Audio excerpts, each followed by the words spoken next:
Professeur Karine Lacombe, bonjour. Bonjour. Vous êtes infectiologue. Vous dirigez le service des maladies infectieuses de l'hôpital Saint-Antoine à Paris, Karine Lacombe. Je regarde les derniers chiffres. En France, 656 morts ces dernières 24 heures. 1610 morts en 24 heures en Grande-Bretagne. 1171 morts en 24 heures en Allemagne. Le virus est là, il est bien là. Il a fait plus de victimes après l'été en France qu'avant l'été. Ça, je pense qu'il faut le savoir. Autre chose, nous sommes sur un plateau, mais 656 morts. Le virus est là. Est-ce que l'on peut dire ce matin que l'épidémie progresse ? L'épidémie progresse avec certitude. On n'est pas pour l'instant dans une augmentation foudroyante du nombre d'infectés, du nombre de décès, mais on voit que même si on a le sentiment d'être sur un plateau, on est plutôt sur un plateau légèrement ascendant et on craint effectivement dans les semaines à venir qu'on ait une augmentation bien plus importante. Pourquoi ? Parce que le taux de reproduction du virus augmente ? Alors, il y a deux choses. Donc, effectivement, le taux de reproduction du virus augmente. Mais si on fait le parallèle avec ce qu'il se passe dans les pays voisins, en particulier avec l'Angleterre, on craint en fait que cette fameuse souche variante du SARS-CoV-2 prenne le dessus sur la souche actuellement majoritaire en France. Et on sait que ce variant se multiplie beaucoup plus rapidement et surtout est beaucoup plus infectieux.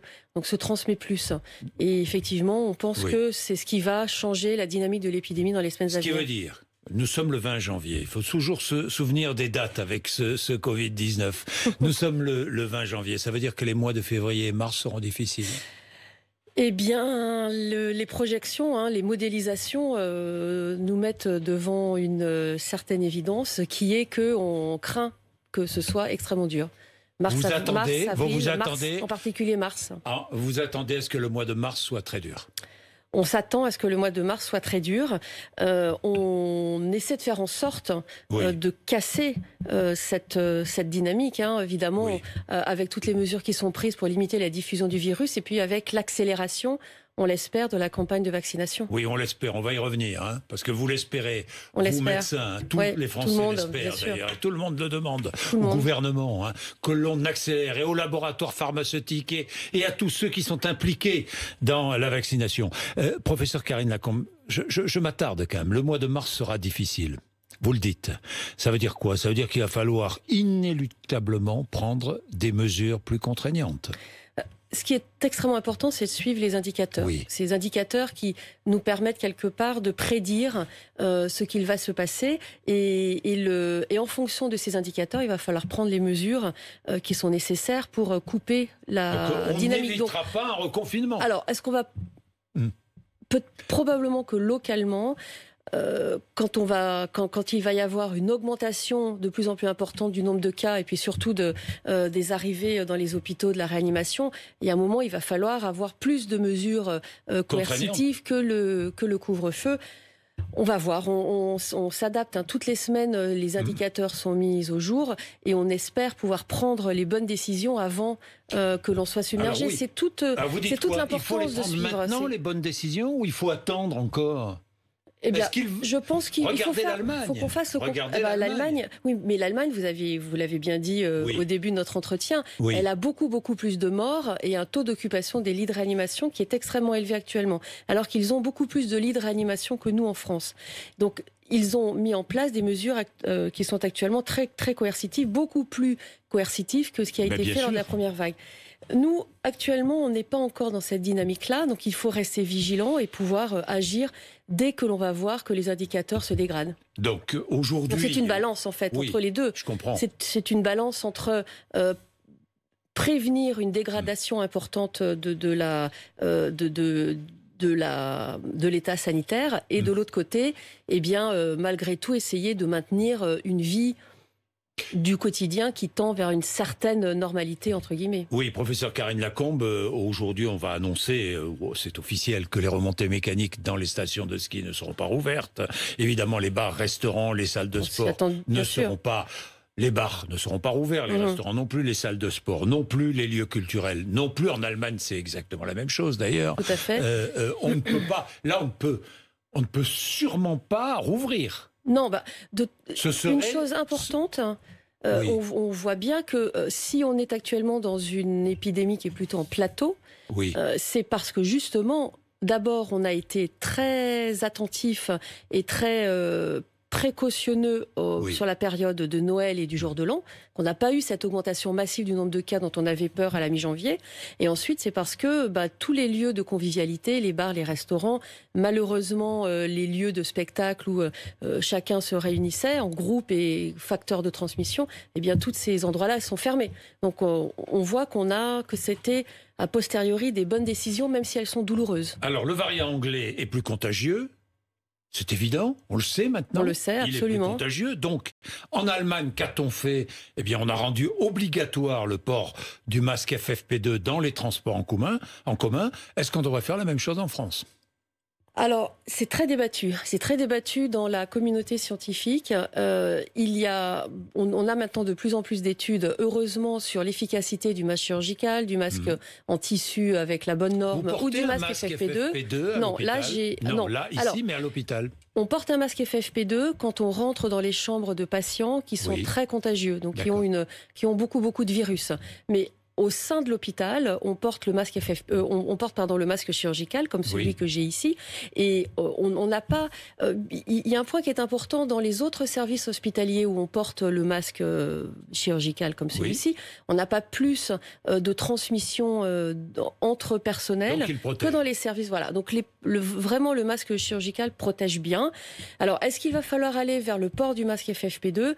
Écoutez, je pense que l'avenir nous le dira quand on aura des données plus solides qui vont en ce sens. Mais c'est vrai que c'est dur de porter toute la journée un masque FFP2. Pour nous qui le portons à chaque fois qu'on rentre dans une chambre de malade du Covid, eh bien, on est très content d'en sortir parce que les masques sont durs à porter. Vraiment. Karine Lacombe, une école maternelle du Bas-Rhin fermée jusqu'au 26 janvier parce qu'il y a beaucoup de cas de Covid dans cette école. Est-ce qu'il faut aussi prolonger les vacances scolaires? Ça aussi, c'est une décision qu'il va falloir prendre rapidement. Oui, alors prolonger. Les vacances scolaires de février. Je pense qu'on peut pas faire de ce cas particulier une généralité. Il n'y a pas eu, depuis que les écoles ont rouvert au mois de mai, d'épidémie généralisée dans les structures scolaires. Et d'ailleurs, quand on regarde les résultats de l'enquête de Pasteur sur les lieux où on se contamine en France, le fait d'être professeur, d'être dans l'enseignement, était plutôt un facteur protecteur de la Covid-19. Avec le variant anglais, ça peut changer. Alors, avec le variant anglais, ça peut éventuellement changer parce que c'est un virus qui est plus contagieux, que les enfants peuvent facilement se transmettre les uns aux autres. Donc on va voir, il faut se baser sur les chiffres. Pour nous résumer, j'ai lu ce que vous avez déclaré. Vous avez dit un retour à la vie normale sera possible à la rentrée de septembre. On espère. Alors, il y a une grande. On l'espère. Quand on l'a dit, alors quand on a dit ça, je n'ai pas été la seule à le dire. Non, on a beaucoup de scientifiques. Quand on l'a dit, il y avait deux facteurs que l'on ne maîtrisait pas complètement. C'était l'émergence de ces variants très contagieux et la dynamique de la campagne de vaccination. Il va vraiment falloir qu'on ait un ajustement sur ces deux facteurs pour qu'on puisse effectivement tendre vers une vie normale. On y croit encore, mais voilà, il faudra qu'on soit très proactif sur la vaccination. Karine Lacombe, je regardais toutes les études conduites sur le coronavirus et sur l'évolution de ce virus, qui pourrait devenir finalement, vous allez me dire si je dis des bêtises, une simple grippe. Non, que l'on pourrait retrouver chaque année. Absolument, ça peut tout à fait devenir un virus saisonnier. Ce ne sera pas le premier coronavirus, parmi les 4 coronavirus qui sont des virus saisonniers qui reviennent en hiver. Au moins l'un d'entre eux a donné probablement sur la période du Moyen-Âge une épidémie massive avec un très grand nombre de morts qui au début a été attribuée à une pandémie de grippe. Et finalement, on sait maintenant avec ce qu'on appelle l'archéovirologie que c'était la paléovirologie que c'était un coronavirus et qui maintenant est devenu un coronavirus extrêmement banal, saisonnier. Donc on espère. Ce ne sera pas pour demain. Ça veut dire quoi? Ça veut dire qu'un jour peut-être, nous revenons à la vaccination dans un instant, je vais vous parler des traitements, mais ça veut dire qu'un jour peut-être, nous devrons, comme pour la grippe, nous faire vacciner chaque année contre le coronavirus. Écoutez, là c'est un peu tôt pour le dire. Avec un nouveau vaccin chaque année. C'est une possibilité. Alors attention, le coronavirus n'est pas du tout identique au virus de la grippe, il ne mute pas du tout comme le virus de la grippe. Donc je pense que l'analogie est pas complètement appropriée. Juste.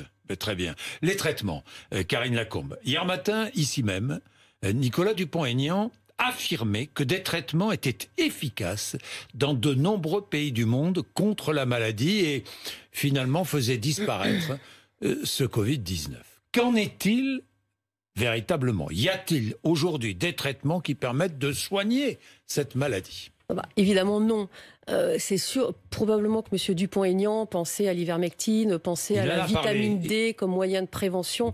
Vous pensez bien que la France, comme d'autres pays occidentaux, si ces traitements miracles existaient, comme l'ivermectine, comme en son temps l'hydroxychloroquine, la vitamine D, évidemment qu'on les utiliserait et tout le monde serait content et l'épidémie n'existerait plus. Donc non, bien sûr que non.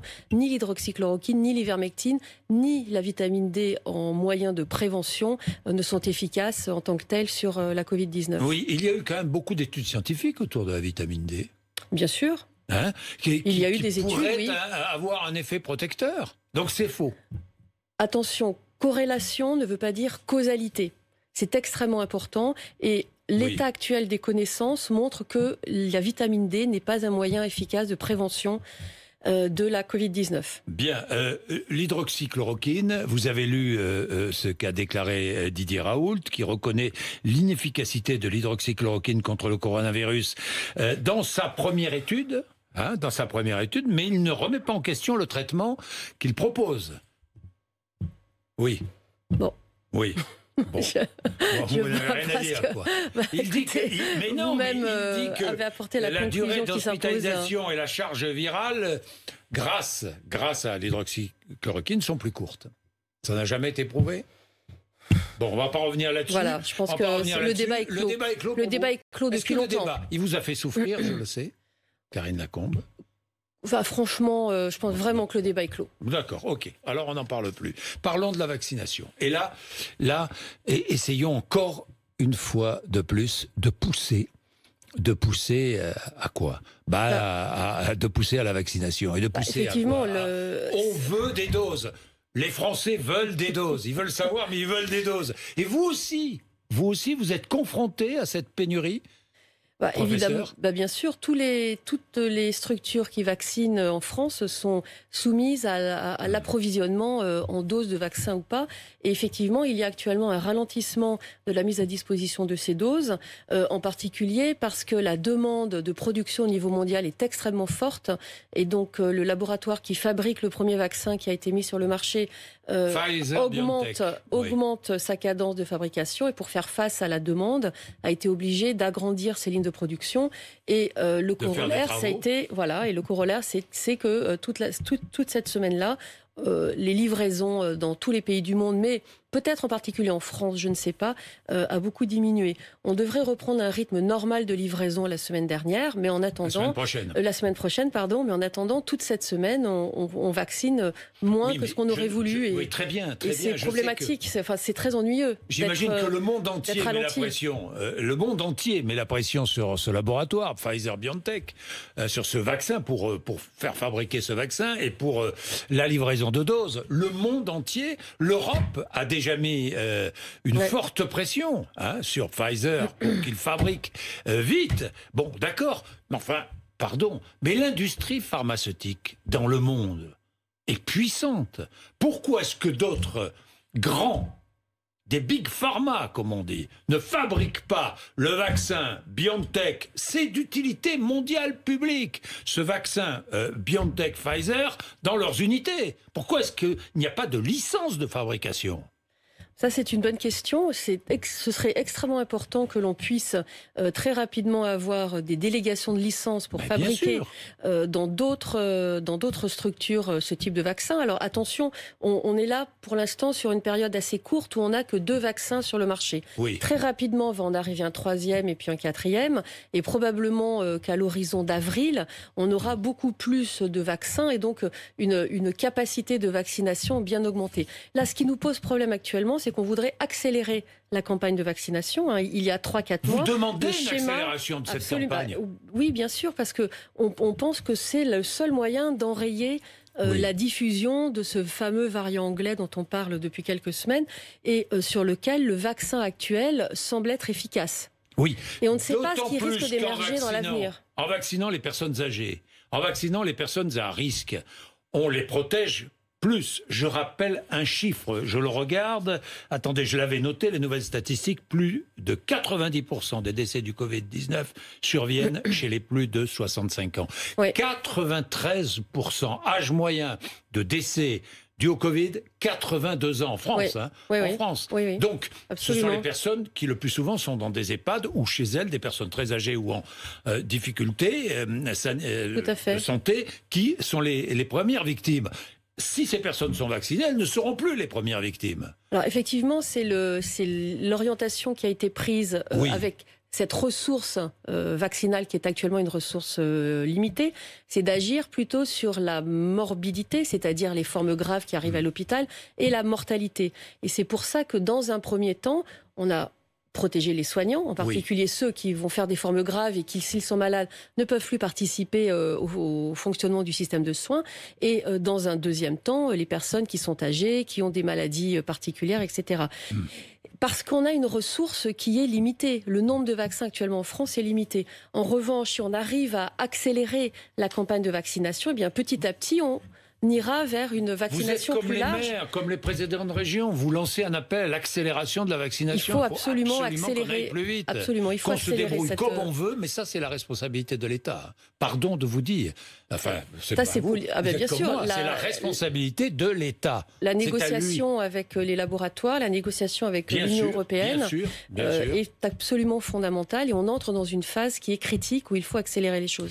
Combien de temps le vaccin protège-t-il une personne vaccinée ? Est-ce qu'on le sait ? On ne sait pas encore. Les premières personnes vaccinées dans les essais thérapeutiques l'ont été en juillet l'année dernière. On est actuellement 8 mois plus tard. On attend d'ailleurs la publication... Est-ce que ces personnes sont toujours protégées ou pas ? On ne sait pas. On ne sait pas encore.